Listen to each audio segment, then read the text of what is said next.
नमस्कार, स्वागत है आपका हमारे YouTube चैनल ओम क्लासेस पुंडरी में।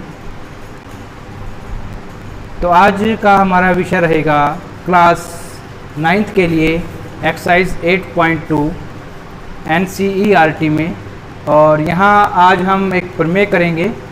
प्रमेय है किसी त्रिभुज की किन्हीं दो भुजाओं के मध्य बिंदुओं को मिलाने वाला रेखाखंड तीसरी भुजा के समांतर होता है। तो एक कोई त्रिभुज हम लेते हैं, ABC से मान लेंगे। इन दो भुजाओं का मध्य बिंदु ले लिया हमने, AB का मध्य बिंदु D और AC का मध्य बिंदु E ले लेते हैं। इसको मिलाने वाला रेखाखंड हमें सिद्ध करना है कि ADE जो इन दोनों का मध्य बिंदु को मिलाने वाला रेखाखंड है, यह है DE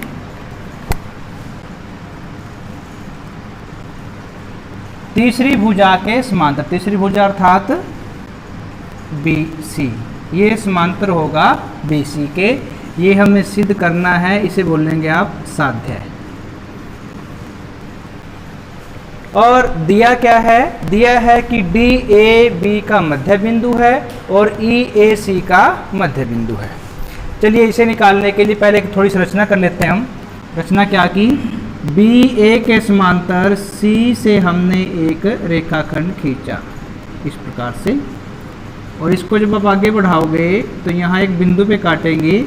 उस बिंदु का नाम ले लेते हैं हम DEF, इसको लिख दिया F। और ये आपकी रेखा किरण गई है CM, M इसको बोल देते हैं। तो सबसे पहले आपने रचना की है, BA के समांतर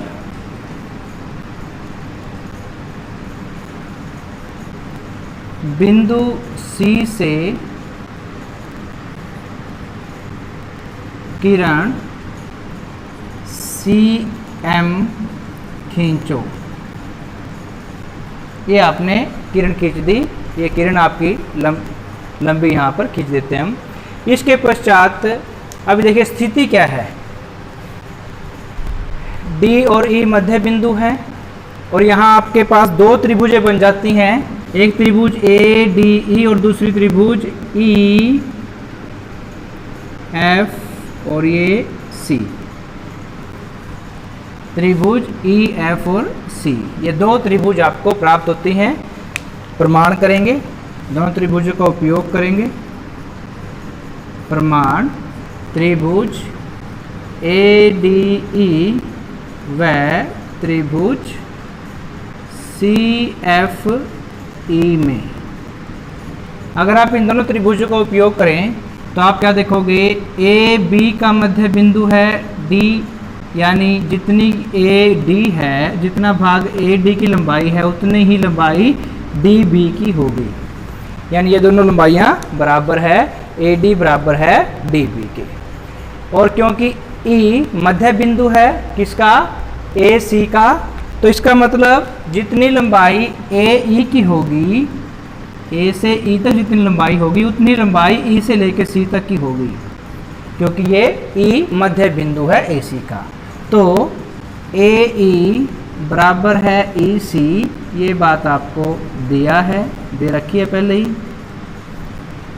इसके पश्चात आप देखोगे जब दो सीधी रेखाएं आपस में काटती हैं तो शीर्षाभिमुखी कोण बराबर होते हैं। तो इसे बोल लेते हैं कोण 1, इसे बोल दिया कोण 2। कोण 1 बराबर होगा कोण 2 के, कारण बन जाएगा यहाँ पर शीर्षाभिमुखी कोण। तो दो बातें बराबर हो गई। हमें सिद्ध करना है त्रिभुज जो है, ये भुजाएं जो है वो समांतर है। ये दोनों भुजाएं समांतर सिद्ध करनी है। अच्छा, एक बात देखिए अभी आप, ये दो भुजाएं हमने BE के समांतर CM किरण खींची है, अर्थात BD के समांतर CF है।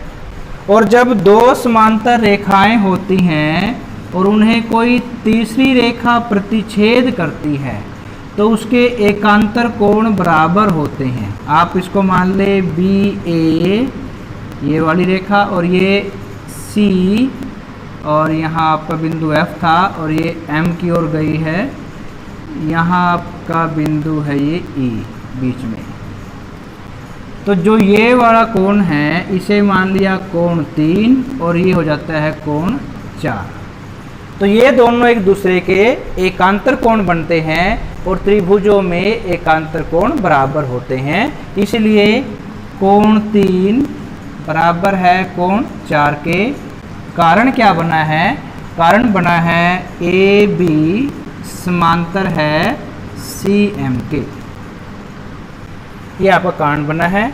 अब देखिए दो कोण बराबर हो गए, तीसरी भुजा बराबर होगी, तो इसे बोलेंगे हम साइड एंगल साइड, दो भुजाएं और एक कोण, भुजा कोण भुजा, सर्वांग समता, सर्वांग समता द्वारा, भुजा कोण भुजा सर्वांग समता के द्वारा क्या होगा? दोनों त्रिभुज होगी सर्वांग सम, ए डी ई सर्वांग सम होगी त्रिभुज सी एफ ई के। और जब दो त्रिभुज सर्वांग सम होती है तो C P C T congruent part of congruent triangle, सर्वांगसम त्रिभुजों का संगत भाग बराबर होता है, उसका उपयोग करके प्रत्येक भाग बराबर होगा। तो सी पी सी टी द्वारा प्रत्येक भाग, देखिए इस कोण 3 और 4 बराबर है, कोण 3 के सामने है आपके पास DE, क्योंकि कोण 3 और कोण 4 बराबर है, ये देखिए ये आपने कर रखा है। तो कोण 3 के सामने वाली त्रिभुज की भुजा है DE और कोण 4 के सामने वाली भुजा कौन सी है? EF, ये है EF, ये बराबर होगी, क्योंकि जो भी भाग त्रिभुज में बराबर है उसका संगत भाग बराबर होगा। अब 3 और 4 कोण बराबर है तो कोण 3 के सामने वाला त्रिभुज का भाग और कोण 4 के सामने वाला त्रिभुज का भाग बराबर होगा, ये दोनों भुजाएं बराबर होगी, DE बराबर है EF के। इसी प्रकार से 2 के सामने AD और 1 के सामने CF, ये भी बराबर होगी। वैसे ज़रूरत नहीं है इसके हमें, लेकिन कर देते हैं। कोण 2 के सामने है AD, ये बराबर होगा जो 1 के सामने है आपके पास CF, ये दोनों भी बराबर होंगे। अभी आपको एक और बात पता है कि ये दोनों, ये जो बिंदु है ये मध्य बिंदु है AB का, अर्थात जितना AB है उतना ही BD है, यानी AD की दूरी बराबर है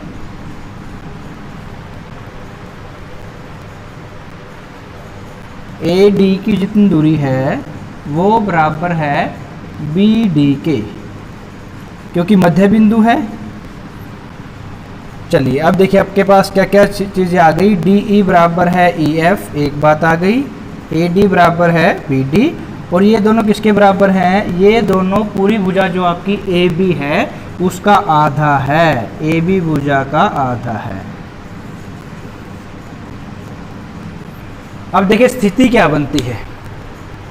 स्थिति आपके पास ये बनती है DE बराबर है EF के, BD बराबर है CF के,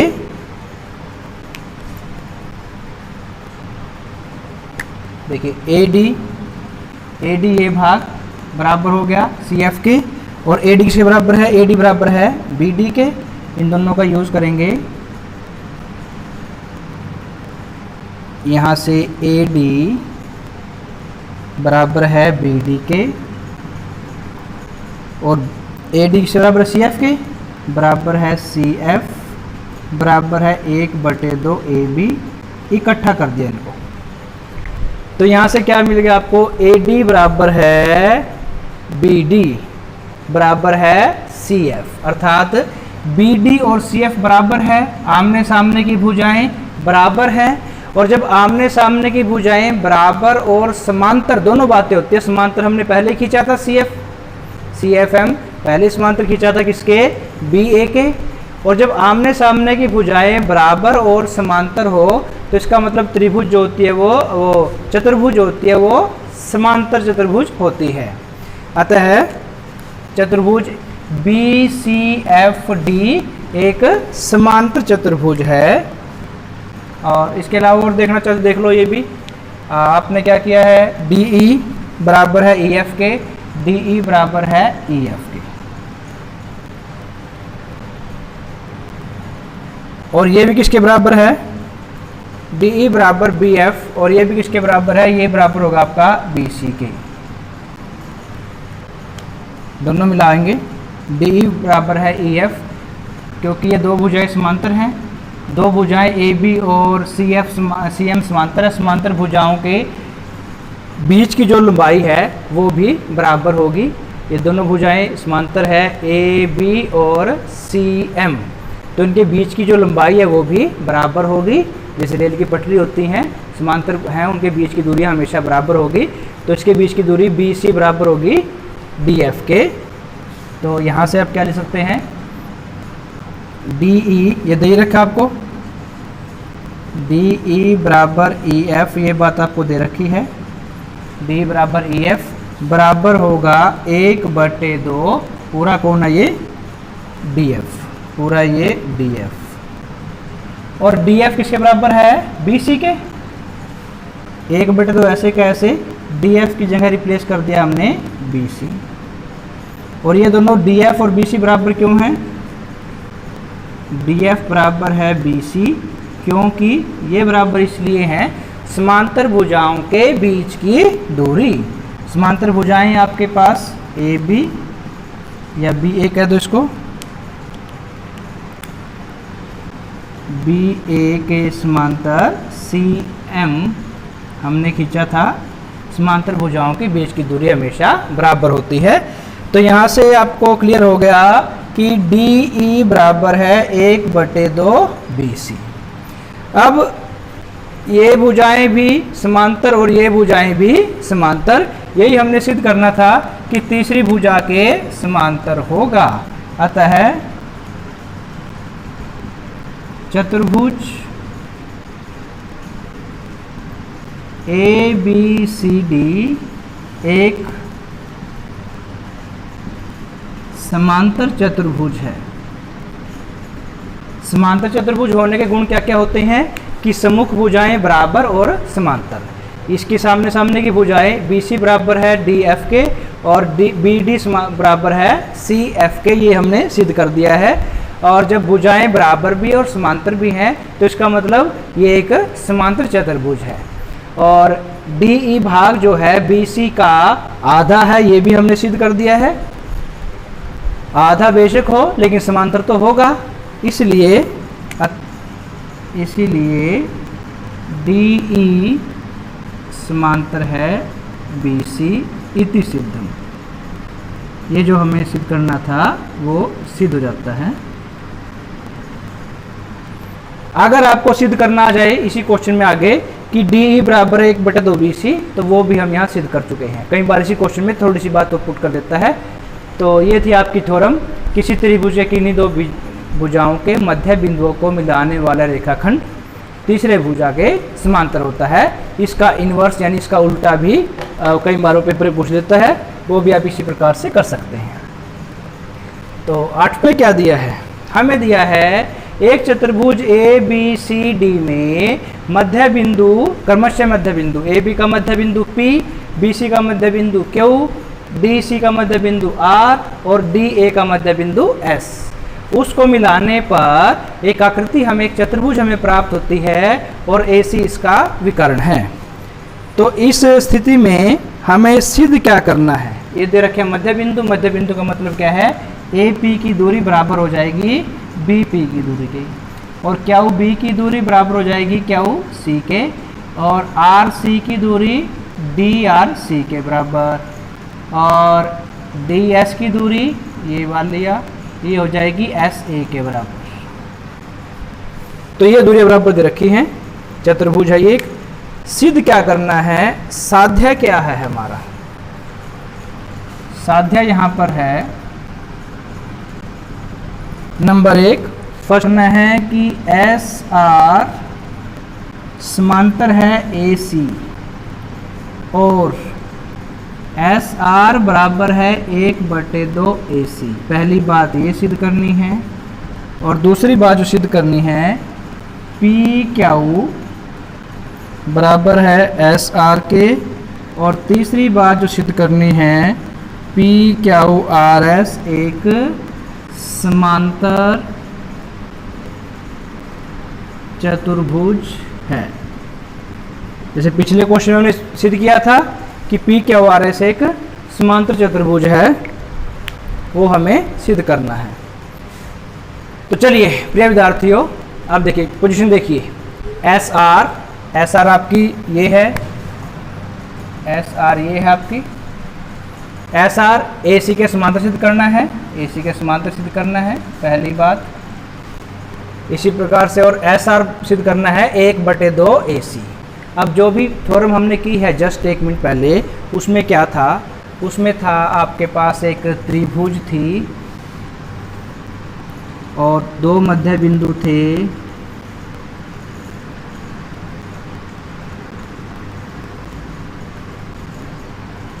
मध्य बिंदु थे, इस प्रकार से उनको मिला दिया था। और हमने क्या सिद्ध किया था कि ये DE जो है ABC था, हमने सिद्ध किया था कि DE बराबर है 1/2 BC, ये सिद्ध किया था। अब केवल हम स्थिति यही रखते हैं, केवल बिंदुओं के नाम बदल के देखते हैं, देखिए क्या स्थिति बनती है। केवल बिंदुओं के नाम बदल देते हैं तो क्वेश्चन सारा सोल्व। केवल ये प्रेजेंस ऑफ माइंड हमने यहाँ रखनी है और कुछ भी नहीं करना है इसमें। अगर हम मान ले D बिंदु ये ऊपर की तरफ, S और R यहाँ पर, और ये A और C यहाँ पर, इसी त्रिभुज का एक भाग उठा करके हमने अलग लिख दिया। और जो हमने सिद्ध करना था, यहाँ पर था आपके पास SR की जगह पर था आपके पास DE था, तो DE को रिप्लेस कर दिया SR से, और AC की जगह पर हमारे पास क्या था, यहाँ पर है AC की जगह पर पहले था हमारे पास BC, तो यहाँ रिप्लेस कर देते हैं अगर हम AC। तो ये जो रिक्वायर्ड है आपके पास SR बराबर है 1/2 AC, यहाँ से सिद्ध हो जाएगा। और SR समांतर AC, ये भी हमने वहाँ सिद्ध किया था कि SR जो है समांतर है AC के, ये भी हमने वहाँ सिद्ध किया था। यानी ये दोनों त्रिभुज के मध्य बिंदुओं को मिलाने वाली रेखा तीसरी भुजा के समांतर होती है, ये भी हमने सिद्ध किया था। तो केवल हम क्या करेंगे, ऊपर वाली जो स्थिति है उसको इस प्रकार से अलग निकाल लिया, इस त्रिभुज को उठा के अलग कर लिया। फिर वही तरीका जो हमने वहाँ किया था, AC के समांतर एक रेखाखंड एक किरण खींचेंगे, नाम लिख दिया CM, इसे आगे बढ़ाएंगे, ये जहाँ काटती है इसका नाम लिख दिया आपने SRT लिख दो, ले लीजिए। तो त्रिभुज ADC के बिंदु करता है, तो ये सारे बिंदु आपके पास आ गई। अब वही तरीका जैसे हमने पिछले क्वेश्चन में किया था उसी को फॉलो करेंगे। त्रिभुज ले लेते हैं, एक ऊपर वाली और एक नीचे वाली, इन दोनों त्रिभुजों में करते हैं। त्रिभुज DSR, केवल नाम बदलते हैं, तरीका वही रहेगा। वह त्रिभुज DSR लिया, यहाँ से CTR ले लेंगे, CTR में। अब ये कैसा है, ये दोनों हो गए आपके शीर्षाभिमुखी कोण, ये वाला और ये वाला। मान लिया इसको कोण 1, इसको मान लिया कोण 2।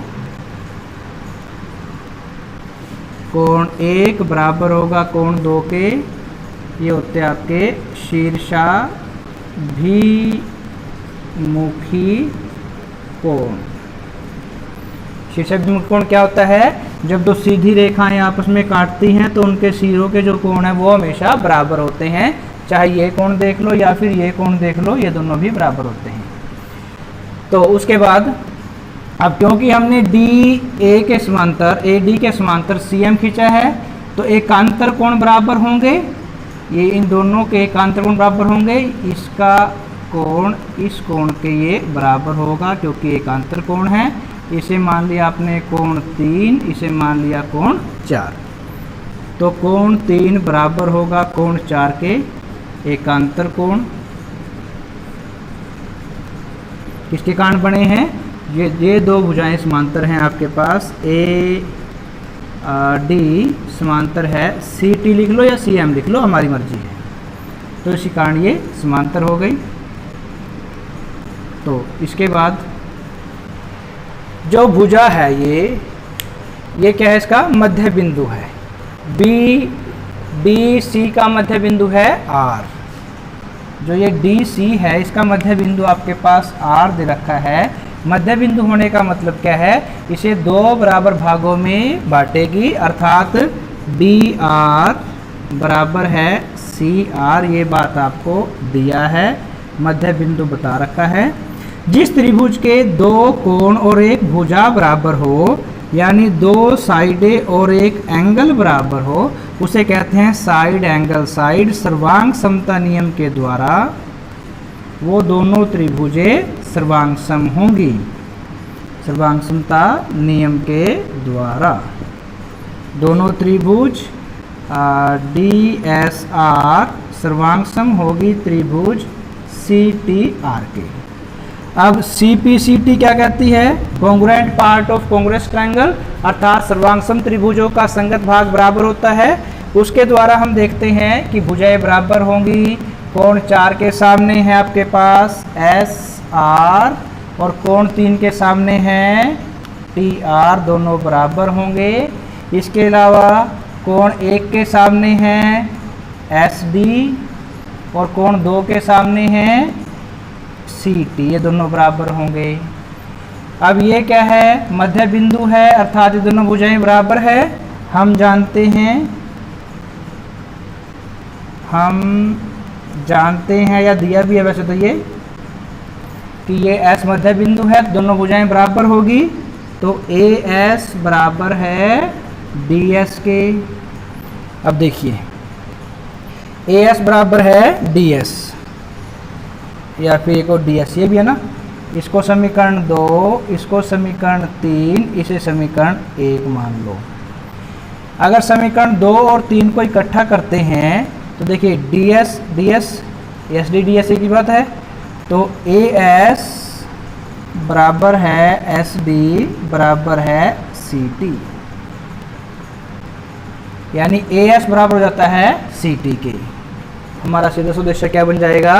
ए एस बराबर है सी टी के। ये हमें चाहिए, यहाँ पर इसको लिख लेंगे सी टी।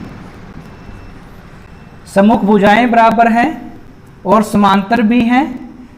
समांतर भुजाएं और सम्मुख हैं बराबर है तो समांतर भुजाओं के बीच की दूरी भी बराबर होगी। तो बीच की दूरी कौन सी है? ए सी बराबर होगी एस डी के। लिखेंगे समांतर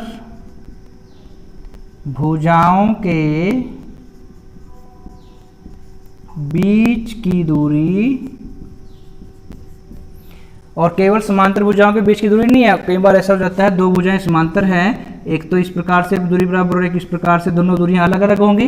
इसके साथ साथ ये दोनों भुजाएं भी बराबर हैं, ए एस बराबर है सी टी के, एवं इसे एंड या एवं लिख लेते हैं, एवं ए एस बराबर है सी टी के।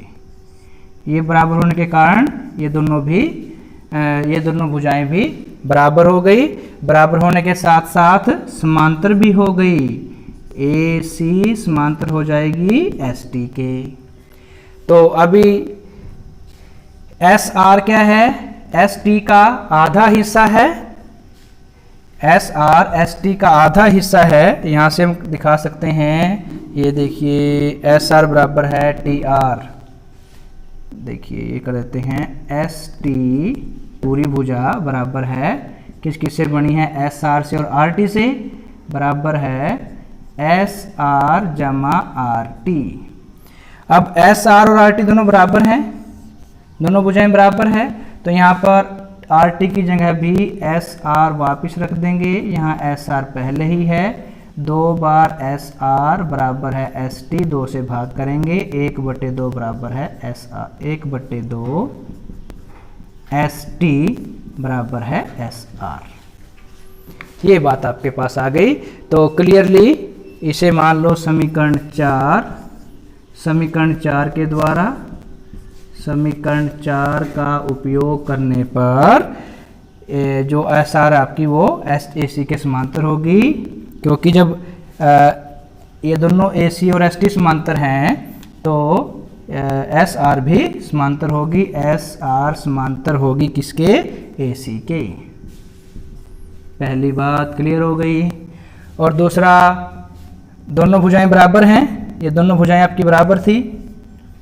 ए सी बराबर है एस टी के, और एस टी का मान क्या निकाल दिया आपने? 1/2, या फिर 2 से गुणा कर लो इसको। ये दूसरा पॉइंट दिखा दो इसको। इसे मान लो 5, इस 5 को दिखा दो यहाँ, इसे मान लो 1 2 3 है वहाँ पर, ये 4 दिखा दो। तो इस समीकरण 4 को हम यहाँ शो कर देते हैं। तो ये क्या होगा? एस टी बराबर है 2SR, ये हो जाएगा 2 टाइम SR, 2 गुणा SR। इन दोनों की तुलना करेंगे, AC का 1/2 बराबर है SR। ये पहला बात अपनी प्रूव हो गई।